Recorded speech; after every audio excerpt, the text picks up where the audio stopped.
Welcome to Rishitha Arjun recipes. Bagara rice తయారీ విధానం. బాండీ పెట్టి ఆయిల్ పోసి 2 గరిటెల ఆయిల్ కొంచెం వేడైనాక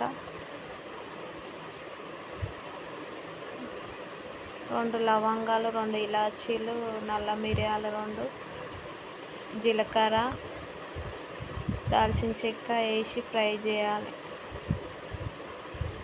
ఫ్రై అయినాక పచ్చిమిర్చి ఫ్రై చేయాలి.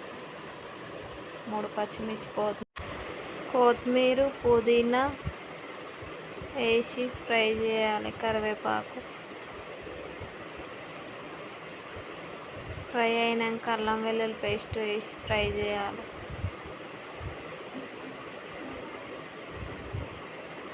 9 గ్లాసెస్ వాటర్. కేజీ బియ్యానికి 1 గ్లాస్ చొప్పున 2 గ్లాసులు పోసి 9 గ్లాసెస్ పోసి సాల్ట్ వేసి మరగబెట్టుకోవాలి. మరిగినాక రైస్ కడిగి పెట్టుకొని వేసుకోవాలి. కేజీ రైస్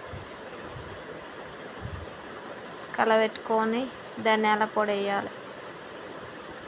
1 టేబుల్ స్పూన్ ధనియాల పొడి వేసి కలుపుకొని మూత పెట్టి ఉడకనివ్వాలి. 10 minutes. బగారా రైస్ తయారైంది.